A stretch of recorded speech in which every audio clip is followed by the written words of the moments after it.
Nothing's going to stop that. First, I just want to give thanks for just being present today. God is just so good. He is so good. Just that I'm here. I want to thank Apostle Travis for allowing me to come and, share with his sheep. That's always a blessing. And to my wonderful brother Sherrod and his lovely wife Laurel, I just thank them for always considering me and keeping me in their hearts at all times. So thank you guys so much for being here. As he said, my name is Kimbretta Clay. Feel free to call me Kim. All my friends do, and I consider us friends now because I'm here and we're about to share together. So you can call me Kim. Tonight, vision casting, he knew to call me. Yes, he did, because this is my thing. Ever since I got the revelation of how important vision was, I have been running with the vision ever since. And I hope to give you guys some tools tonight to help you come to terms with just how vital vision is to our daily existence and us getting things done and actually manifesting our dreams into the physical, right? And then we'll end off on a little bit of team building. Now, my brother already told my business, and I like people taking notes. So he knows me very well. So you have your weapon of choice out, because we're going to write it, whether that's pen and paper. I love pen and paper. I'm old school, whether you got an iPad, on your phone, however you want to do it. But if you came to grow today, somebody say yes.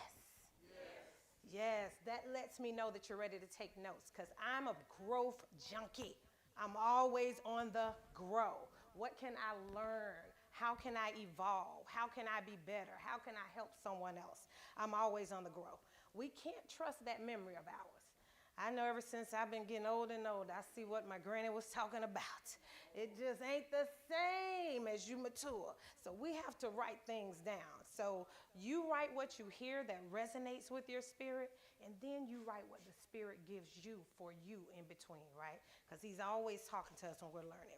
So your yes is going to tell me that you are ready for a fresh new perspective. When I was researching this topic, vision casting, not that I haven't spoke on it so much already, I came across a really interesting fact. 2020 is not perfect vision. Did anybody know that? That is not perfect vision. And I was like, whoa, because I wanted to dive deep to share with you guys. Actually, a person can have 2015, which is sharper than 2020. And this means that the 2015 vision scope has more excellent awareness than someone with 2020. So even someone with 2020, they may be able to see that street sign up above if they're helping you and they're your passenger GPS, but they could even be wrong because they're not 2015. Somebody say, rely confidently on the Lord. And lean not into your own understanding if you got 2020. Because you could still be wrong, yes? You could still be wrong. So the next time somebody starts gloating about their 2020, you just say, oh, bless your heart. We don't got to teach them. We don't got to take. Just say, bless your heart, and you let them have it because you just learned something that they may not know. All right? They still need God, too, to help guide and direct them because the vision is not perfect. Vision casting is an essential tool for leaders and visionaries to map out their future and the future of their organization. Now, I'm going to use the word organization a lot, but I don't want you to disconnect when I say that. Because even if your first organization is your family in your house, that is an organization that needs to be led, that needs to be run right, and they are looking to you, head of households, for a vision on where this household is going. So I might say organization or church, but remember, that is still you because leadership starts with you all the time. So if you're ready to cast a fresh vision, say yes. Yes. So let's define this. I'm really big on defining things to make sure we're all on the same page before we start talking. When I looked up vision, it said the faculty or state of being able to see. I expected as much. But then I dug a little deeper, and it said the ability to think or plan the future with imagination and wisdom. The ability to think about or plan the future with imagination and wisdom. That's vision. I'm like, whoa. So then I went into casting to cause light to appear. Casting means to cause light to appear to a surface, meaning when you cast a vision, it is now going to be seen. because you've caused light to appear. It also means to bring forth, which we're familiar with that, to bring forth the vision. So we could say this: having the gift to see the vision, the diligence to intelligently write it down as the truth that it is in your heart, the faith to believe it to come forth, for light to be shined, thereby allowing others to see it physically manifested in your life. Something that's been in you and been working already, right? That's what happens when it's cast. Somebody say, shine a light on it. Amen. That's what we're doing. So creating a vision of the future is the process that begins with identifying what's most important to you. And that requires us to do some introspection, because you have to ask yourself some questions. And then you have to answer those questions to yourself honestly, because it's your vision. So you got to be able to know what is important to you and what do you want to manifest. To create an image in words, you first have to see it in your mind and in your heart. So to create a vision in words, what did Genesis say? And God said, let there be what? He spoke it, didn't he? Same as with our vision. To create a vision in words, it's going to come from what's already in your heart. So to do that, you need to know what you want to see. Now, we're probably aware that when God gives us a vision, he don't give us everything, right? Just bit by bit. But we have to be diligent to work on the bit that we get so he can get us to the next and to the next and to the next. So here are some questions. Write these down that I want you to test your vision up against. Can I visualize it? And be honest, because some people want to be a millionaire, but they can't really visualize that. For the life of them, they just can't visualize that to happen for them. Is it clear? That's the second question. Is it clear? You can see it. You can smell it like grandma's collard greens cooking in the kitchen. Is it focused on the outcome, the end goal? Is it focused on the end goal? Here's a big one. Does it engage my passion? God's not going to give you a vision that goes against what you're truly passionate about. If you're truly passionate about kids, he's not going to put you somewhere where you're working with adults. Does that make sense? Does it engage your passion? And here's the last and final and most awesome question that you have to test your vision up against. Do I need God's help to achieve it? Do I need God's help to achieve it?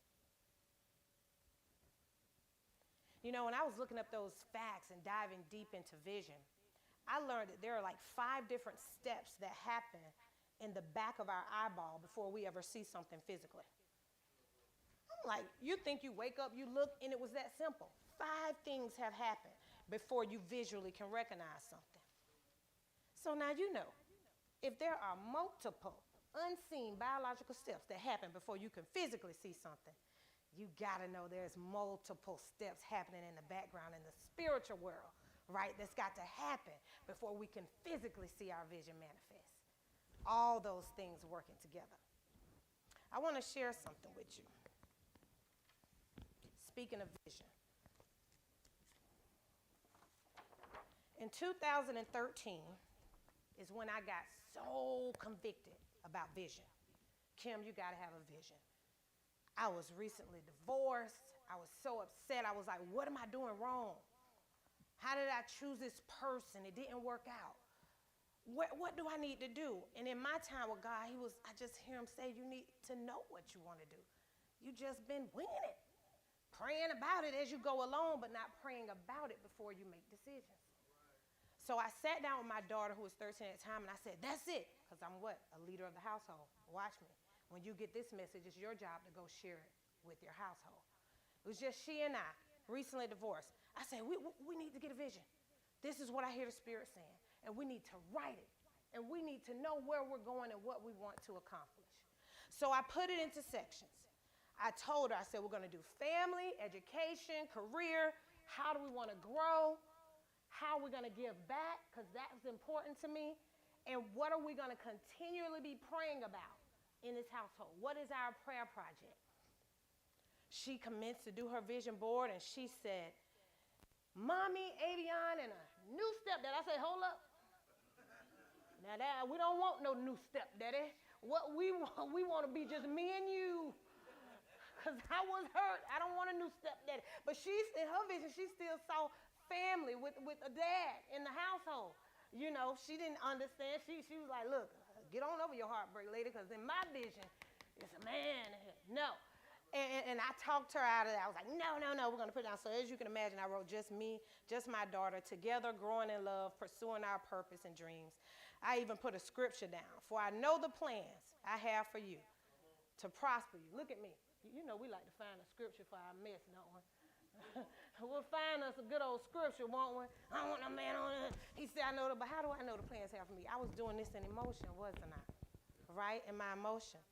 But let me tell you how powerful the vision is when you write it down. This was, everybody see that? A 5-year vision board. I wrote a 5-year vision board, and I told her a 5-year vision board. At the time, she had things like get her license, graduate high school, all of which she has accomplished. For 5 years, I met nobody. No dating, no man. I was single. Now, there was some purpose in that. But what I'm saying is it was like that because that's all that I wanted. He can't bless you beyond what you can see for yourself. He can't give you something beyond what you can see for yourself. That's all I could see for me, so he had to meet me where I was.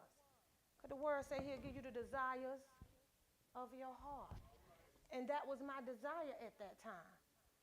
When I got convicted by that and understood, now this is 2013 to 2018, in 2018, somebody asked me out on a date. True to form. For 5 years, because that's all that I could believe and see. That is all that I got. Vision is super, super powerful. I delighted myself and I got exactly what I wanted. Somebody say, like my daughter say, she was capping. She was capping. But what I want you to get from this is we have to remain vigilant because other people can influence your vision. Mama really want me to become a preacher, so I got to put that on my vision board. But is that what you really want? We can hinder our vision with our emotions. What was that? My trauma of divorce influenced my vision for myself. We can even influence our vision outside of the plans and purpose that God has for us. So when you sit down to write this vision, be clear and be honest with yourself about whatever that is. If you're not ready, great. Because looking back, I don't believe I really was. So it was what I needed for that time. To heal, to grow closer to God, to get an idea, a better idea of who I am and what I need and what would complement me, yes? So it did eventually happen as it should. But the power in the words. So be clear on what you want when you guys get ready to go ahead and do that vision. Because I'm going to tell you something, vision is powerful. It's fools out here every day envisioning things for themselves that they don't even need, shouldn't be doing, probably is illegal, and they get busy trying to make it happen too. They get that little vision in their little mind, and they get busy trying to make it happen. I was headed to an appointment just the other day and heard on the radio that a 65-year-old man envisioned himself as a baby girl. So he broke into a daycare, sold some diapers together, put them on, and drunk some formula because he just envisioned himself as a baby girl. And this is a 65-year-old man. He tried to pay the workers to change his diaper and burp him. Now, needless to say, he was arrested. So you see what happened when you don't get God in your vision and make sure what you're envisioning is the will or that it is safe for you to do. Because fools is envisioning themselves doing things every day and they are busy trying to make it happen. And I ain't going to let them outrun me running the race of the Lord. And they out here envisioning foolishness.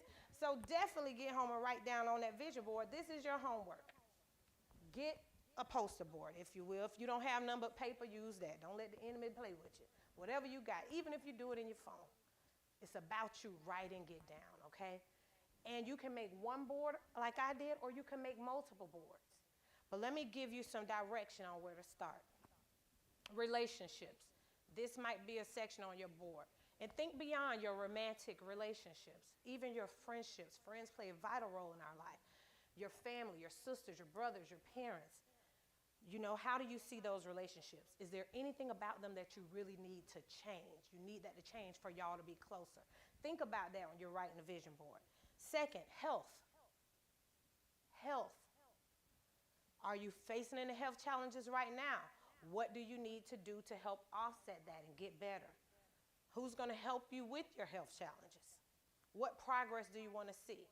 Expand your vision, health, not just physical, mental. Yeah, your mental health, your spiritual health. You might need a therapist. Maybe that's been tugging at your spirit, but you never acted on it. But you have a confirmation now. Maybe you need someone on the outside, a professional, to talk to and work through some old trauma so that you can show up better in your present life today. Self-care. This is something we don't do well even as a culture. We have saw great-grandma, grandma, everybody reaching out to take care of everybody. And we have now mimicked those behaviors. How can I help my sister and brother? How can I take care of you? And we're not taking care of ourselves. Burnout happens, health issues happen because we're not prioritizing self-care. So make sure that that is present on your vision board. What are you going to do from week to week and day to day to make sure you get some minutes and moments in there just for you? To self. Mine is if I go get my nails done. I don't answer the phone while I'm there. Don't call me while I'm there. This is my time to daydream, to unwind, whatever it is for you. Sometimes I go for a walk around the neighborhood. It doesn't have to be something where you go spend money, but it needs to be something that serves you, where you're not, worried about anybody else or anything else at that time. Fourth, career. In this inflated market, Lord, I don't know if any of us going to retire. So you sure better put career on down there, Lord have mercy, because you're going to have to be doing something to bring in a little something to offset the other something that you got going on. This is how we're going to weather this storm. This happened over 40 years ago, the same thing we're going through, but, it was before our time, before we were in the working culture and paying bills and things like that. Finances. Obviously, this is important. Do you have any debt you need to pay off? Do you need to really get serious about creating an emergency fund? What about setting aside some money to travel? That's been on your heart. You just keep going to work, and another year go by, I meant to travel last year. That's a part of self-care too. So maybe when you think finances, you need to readjust and say, I need to start putting at least $50 every payday to a travel account, even if it don't get me nowhere but to Savannah, Georgia in a couple months. You see? Start small, and God will meet you there and build upon it. Home. Do you want to buy a house? Is that a dream you've always had? Do you just want to find an apartment that you love because you don't want to deal with the responsibilities of home ownership? There's nothing wrong with that. But where is it that you can make your place home? Education. We should never stop learning. You can go to YouTube University and learn your little something. Learning, let me tell you another scientific fact. People who live a life of continuous learning look younger. I don't know about y'all, but I'm going to keep me a book by my bedside.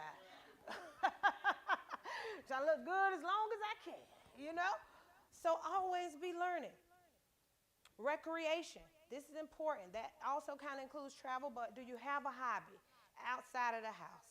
Do you have something that you do? Maybe it's just once a month you make up some sandwiches and go feed the home. Maybe you love to do that. It's okay. But something that, really feeds that recreational part of your life. And then lastly, community. I'm big about volunteering and giving back. Find you a cause that you are passionate about and be given to it. Because how many know if God can get it through you, he'll always get it to you. He'll always get it to you if he can get it through you. All right? So here are the big keys. 9 keys. Here's where the magic happened. 9 keys to move your vision to reality. First one, you got to stay focused and be honest about your present realities. Number 1, stay focused and be honest about your present realities. We do ourselves a disservice not being honest about where we are and what we want. You can't go home tonight and write on your vision board that you want a Maserati tomorrow, and And you know your credit just ain't quite there yet, you know. Be honest. You can get the Maserati, but it might even be tomorrow. All right? So be honest about your present realities. Always keep your vision in mind. Number 2, always keep your vision in mind. That's the good point about putting it on something big. I always hang my new vision board in my home somewhere where I go every day. Every day. So it might be right in the wall adjacent to my bed, right on the wall adjacent to my home desk, somewhere where I'm going to go every day. So I got to look at it. I'm going to look at it. I have to look at it. When I first started, I would stop every now and then and read it because I was just trying to will myself to believe it, to have the courage to believe it. So sometimes you may have to read it out loud, but I always keep it in mind. Number 3, and this is big, be willing to change your goals. Just because you wrote it on your vision board, you got it out, you did it today, you may get to October of this year and be like, you know what? Based on what I've learned and what has changed in my life, that's no longer what I want to do. Now I want to do this. And that's okay. Right? Be present. The Spirit is always talking. Be present and know, and you change it if you need to. Number 4, revisit your vision frequently. That's why writing it down and putting it up high is important. You need to revisit it. It's going to help you continue to believe for it, to speak it into existence, and remind you to do the little steps necessary to get there, the little steps in between. Number 5, set up processes and practices that support your vision. If your vision is to save $5,000, but you go out every weekend, that probably isn't a practice that's going to lead you, right, to that vision of saving that $5,000. So make sure that they align. Number 6, state your personal and professional dreams in your vision.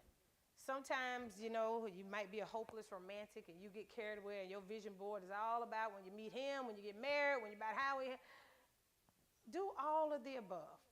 Right? Don't get tunnel vision. Number 7, don't allow people or circumstances, yes, to dictate your vision. And let me tell you, it's not going to be a stranger that's going to dictate the vision. It's going to be somebody you know well, somebody you're in a relationship with, possibly a family member who feels they know you better than you know yourself. Don't let anybody dictate your vision. Number 8, meditate them. Notice how you have to keep it in mind. Keep it in mind. You got to keep it in mind. You got to write it down. Keep it in mind. And number 9, use common sense. Make a common sense plan.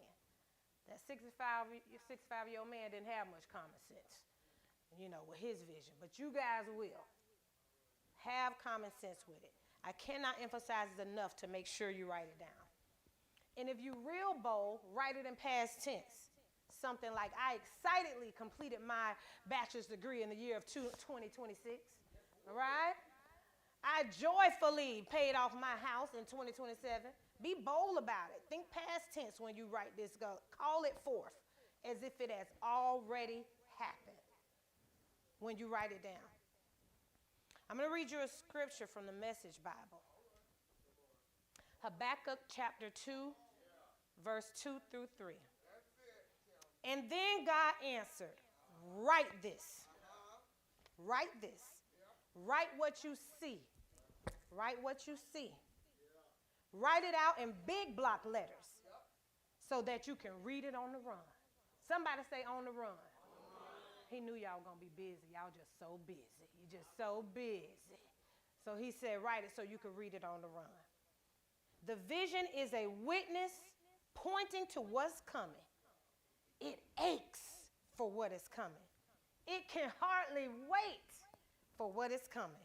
And it does not lie. It does not lie. And if it seems slow in coming, just wait. It's on the way, and it will come right on time.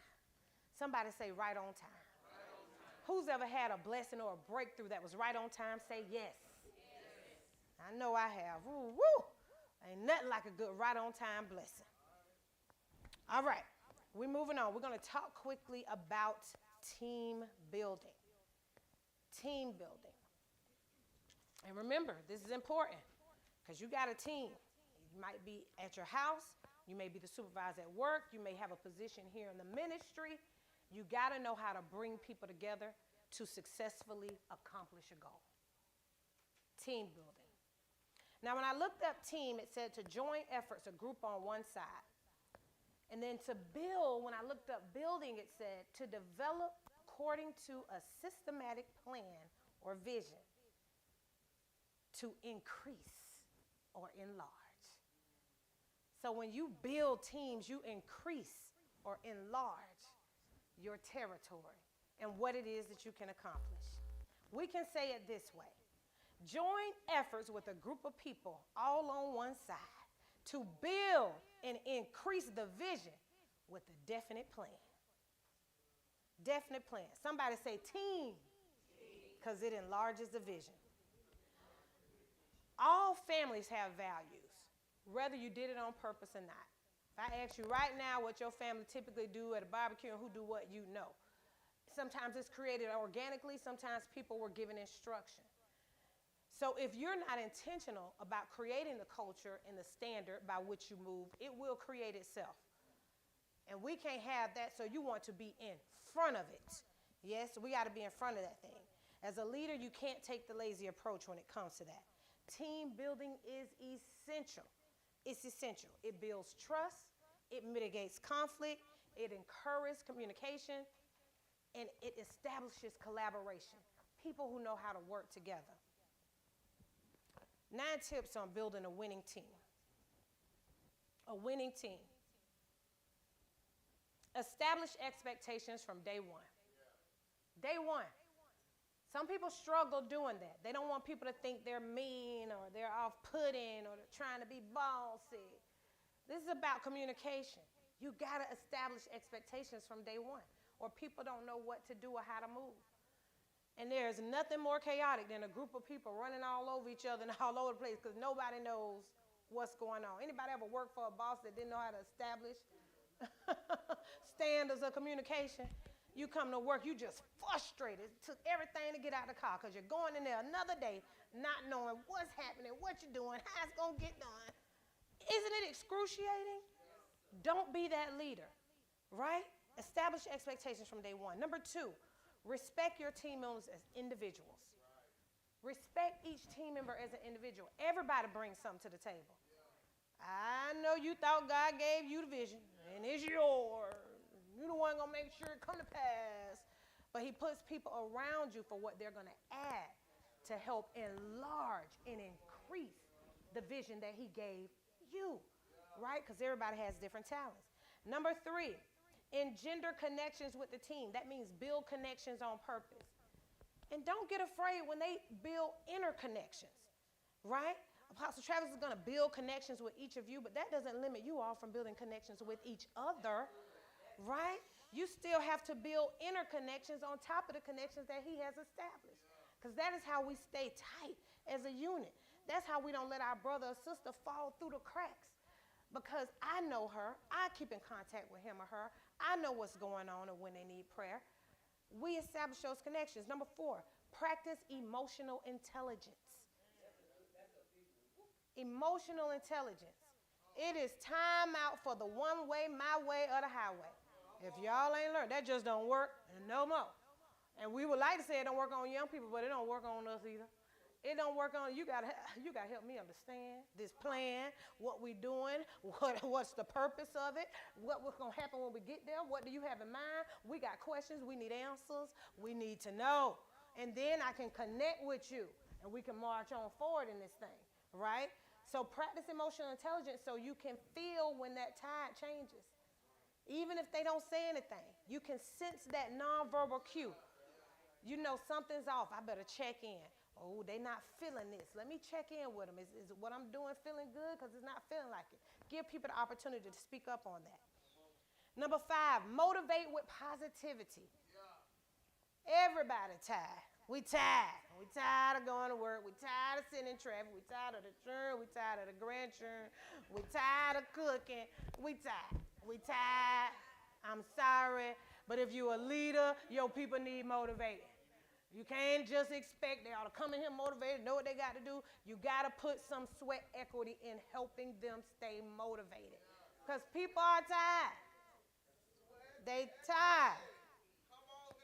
Number 6, communicate, communicate, communicate. Communicate.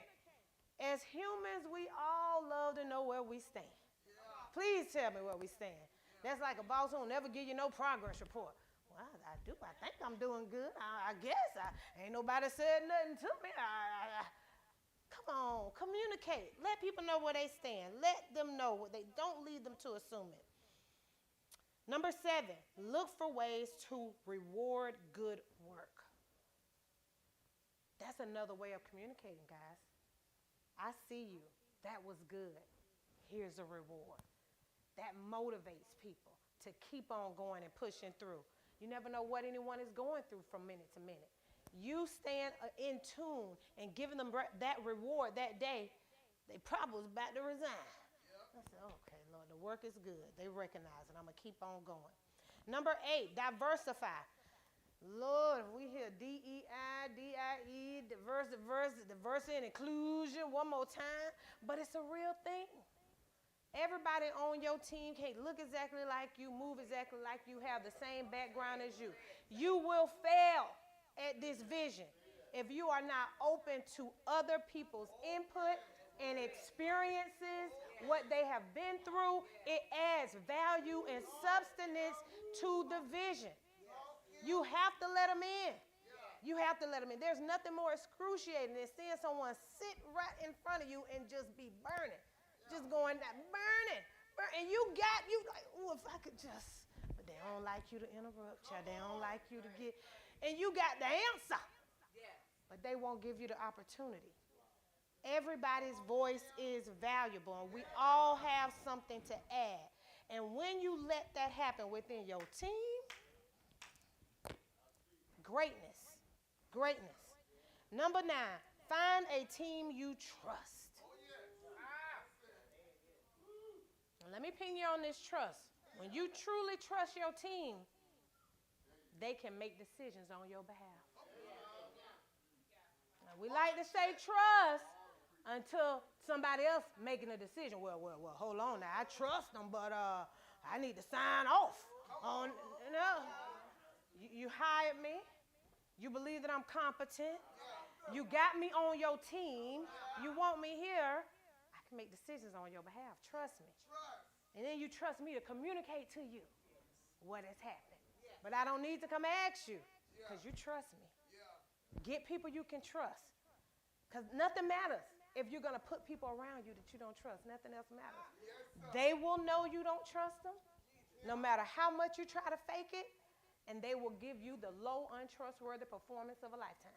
Because, honey, if you don't trust me, you ain't finna get my good child. I'm going to do just enough to get on by, huh? I ain't finna give them none of my, Ain't that how we be? When we know that we're not trusted, we're not going to go the extra mile. We're not going to turn on the shine and our superstar talent that we have in whatever area that is, because we know he doesn't trust us. In closing, I want to read this paraphrase from you. This guy that I follow, he's a leadership guru. His name is Glenn Lopez, with 2 L's. Glenn Lopez. You can look him up. He has great information. Glenn with 2 N's, and then Lopez, L-L-O-P-I-S, with 2 L's. And he said this: it takes outstanding leadership to build great teams. Outstanding. Leaders who are not afraid to course correct. I'm sorry, y'all. We're going down that lane. I see that it's wrong. Hey, that's on me. My bad. I'm sorry. Y'all get on. We're going to turn this way. Now we're going to go ahead this way. Thank you for staying with me. I'm not afraid to be wrong and to come back and apologize and tell you I missed it. And now we got to go do this. Leaders who are not afraid to course correct. Yes? Those who are not afraid to make a difficult decision. I know Sister So-and-so is here every Sunday on time. But she ain't hitting it in her ministry. The job you gave her, she failing miserably. We love you. But we're going to need you to sit on down. Sit on down. Right? Team building requires a keen understanding of people. Their strengths, Come on, bro. You better stop out there, Apostle Travis. And the weaknesses. And the weakness. It requires that you have a keen understanding of that. Team building requires that you manage people's egos. Team building requires you to manage other people's egos. Ooh, ain't it a hard job, Brother Sherrod? Ooh, it's hard. It's hard. They just show up with it all on their shoulders and their chest. What they know, what they got. Don't know nothing, bless their heart. That's what you tell them, bless their heart. I heard somebody say that's how they cuss you out in Texas. Bless your heart. Bless your heart. You know, that's a po thing. Yes. Look, we can look to Jack Welch. He was the chairman of CEO of General Electric, GE. From 1981 to 2001, the company rose to the value of over 4,000%. He went in and grew the value of GE over 4,000%. Say that's somebody with team building skills. Team building skills, right? Increase. Didn't we just say building means to increase and enlarge? He had the stuff. Building organizations, families, teams, people, requires you to know how to build long-lasting relationships. And this is why most managers never become leaders and why most leaders never reach their highest pinnacle of success. Because they don't know how to manage people. They're too lazy to put in the work to get to know the people. They want to manage and lead every person the exact same floor. But I'm sorry, you can't talk to me like you talk to Sister Susan. Like she might like it like that, but that ain't gonna get you nowhere over here. So I've got to be willing to adapt and flex as needed in order to get the goal accomplished. Now, how hard is that? It ain't no one-step thing. You can't do it like that. Though you may be in charge, how you work may not be appreciated for those who work for you. You might be in charge, but honey, soon as it is over, them people go home and they get on the phone. Now, that fool, did you hear what he said today? Child ain't got the good sense God gave him. Now, you know we ain't finna do that, honey, but we gonna come on, we gonna stick beside him, child. I guess the Lord ain't led me nowhere else yet. You hear me? Make sure you hold yourself accountable. That's what leaders got to do. When people know you hold your own self accountable, they've seen you fail, admit failure openly, ask for suggestions, or what do you think we could do better to be better? That's the kind of stuff that builds strong teams. I'm going to stick in there with somebody who could just say, I missed it. I missed it. Can you help me? You got in there, do you know about anything? Would you help? Would you research? Transparency. That's leadership. Course correct. And not be afraid to modify your approach if necessary to ensure you're leading your team from a position of strength and respect. Ooh, respect seems like a foreign word these days. It's a foreign word these days. People forgot what it meant. It used to be a level of respect. Level of respect on the street. Even they don't even got that no more. Level of respect in the church. There used to be. We have to be the examples, the change we wish to see. And this might be hard. This might be hard for some people because they feel like respect is something that they have to get in order to give. My God. What you said, Kim? But we have to be the change we wish to see. We have to be the change. Because who are you accountable for at the end of the day?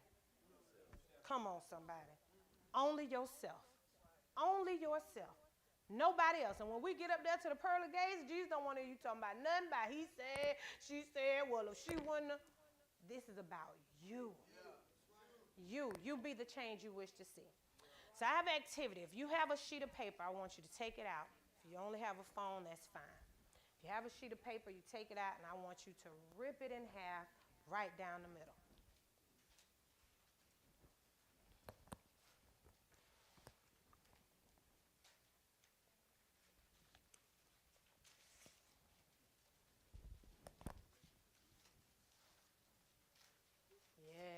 Neighbor don't got one, share.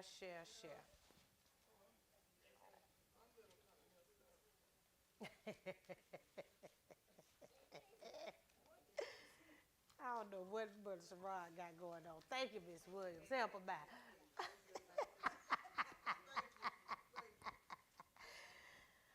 This activity is called Evaluate Your Yesterday. Now, we just talked about vision casting and building a team. It definitely will take a team to achieve the ultimate success of your vision.